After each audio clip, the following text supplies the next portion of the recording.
Hi guys! It's Juvie, your millennial mom! So, for today's video, dahil trending ang money sash or ang money garland, papakita ko sa inyo kung paano ito gawin. Nagsimula kasi to sa isang teacher na nag-post about sa money garland na wag naman daw during the ceremony ilagay or isabit yung money garland. Kasi nga daw, paano naman yung mga ibang bata or ibang magulang na walang capacity or kakayanan na magbigay ng money garland sa mga anak nila, 'di ba? Which in my opinion is tama naman. May point naman si teacher. Meron lang ako doon sa part ng post niya na 50-50 ako. Syempre iba-iba naman yung reactions ng mga tao, 'di ba? Or mga yung take nila doon.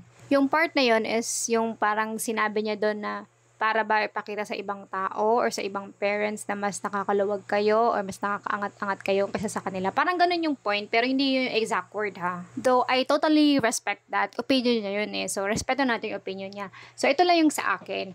Para sa akin kasi, hindi naman lahat ng parents is ganun yung reason bakit gusto nila magbigay ng money garland or money sash sa mga anak nila. Yung ibang parents kasi, gusto lang talaga nila mapasaya yung mga anak nila sa simpleng bagay. Like me, ako nagbigay kami ng mga ng money garland sa mga anak namin. Pero, it's just a small amount of money. It's nothing to brag about naman. Saka yung money na nilagay namin doon, hindi naman talaga from us. Galing yun sa pamangkin ko, tsaka sa kapatid ko. Dahil gusto nilang mapasaya yung nila, yung pamangkin nila, yung pinsan nila, ganun. So, yun yung pinadala nilang gift. Gawa nga daw ako ng money garland, tapos sila yung magpapadala ng money. So, gumawa naman ako. So, yun lang talaga yung reason doon, para mapasaya lang yung mga bata. So, dalawa yung ginawa naming money garland. Yung isa para sa daycare, tsaka yung isa para sa grade 6. Yung sa daycare is 20-20 lang yun. So, that's only 200 pesos. Tapos, naghati-hati lang sila magkakapatid doon. Bumili lang sila ng snacks nila, tsaka milk. Tapos, yun, masaya na sila. Yung sa grade 6 naman is 2,600 lang yung total. Tapos, yun, sobrang saya na niya kasi may pang checkout siya. At the same time, magba-birthday din kasi siya. Kaya may pang treat siya sa mga friends niya. Tapos, sinabit namin yung money garland nila, hindi mismo dun sa stage sa may ceremony, hindi dun. Pagbaba pa nila, tapos malapit na matapos yung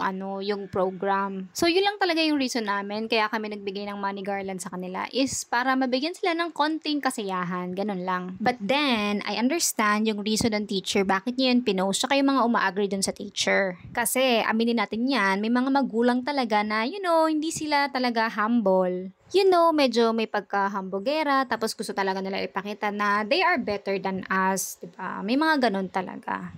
Siguro konti lang naman, hindi naman lahat, pero meron talaga. Yung mga ayaw magpapalamang, ganun, gusto nila lagi silang on top, napupuri, napapansin, na mas mayaman, gano'n, maraming pera, they are better than ganto or ganyan, yung mga ganun bang issue. Meron talagang mga ganun. Kaya yung pagbigay ng money sash or money garland, depende talaga yan. Depende talaga yan kung ano yung reason mo or yung mga hidden agenda mo kung bakit gusto mong bigyan ng money garland or money sash yung anak mo. Kung ang reason ay gusto lang talaga nilang pasayahin yung anak nila, tapos simple lang naman, simple amount of money lang naman yun, hayaan na natin. Huwag na natin silang batikusin or questionin pa.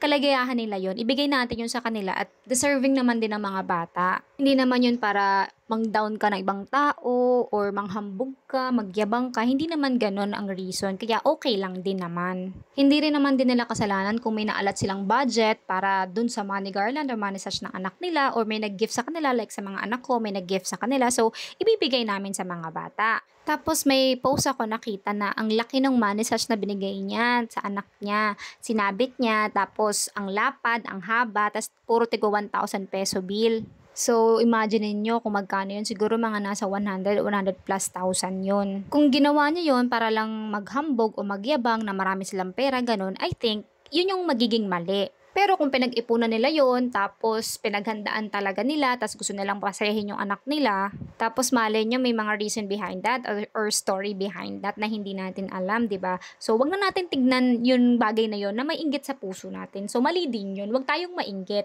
Pwede tayong magbigay na lang sa mga anak natin ng money sash kung ano nang kaya ng budget natin. Kung wala, is okay lang din naman. So, yun lang naman yung take ko sa money garland and money sash issue. So, yun lang. Respect my opinion. Ganon. Charat. After all, ang judgment ng mga ibang tao or kung ano mang sasabihin nila sa atin ay hindi naman yun ang mahalaga. Ang pinakamahalagang judgment sa buhay natin ay ang ating final judgment sa ating Creator. Ang judgment naman ni Lord ang mahalaga sa ating buhay when our time comes. Kaya lagi po tayo magdasal na ang lahat ng ginagawa nating bagay-bagay dito sa mundo habang nabubuhay pa tayo is according to His will and mag-glorify siya. So ayun lang for today's video. Hindi na nga po ako nakapag-tutorial at nagkwento na lang ako. Tignan nyo na lang po kung ano yung ginagawa ko dyan sa video tapos gayahin nyo na lang po. Tapos pag meron po kayong hindi nakuha o nahirapan kayong intindihin dyan sa video is wag po kayo mahiyang magtanong dyan sa comment section. So ayun lang for today's video. Sana na nakatulong sa inyo. Huwag kalimutang mag-like, share, follow. Bye!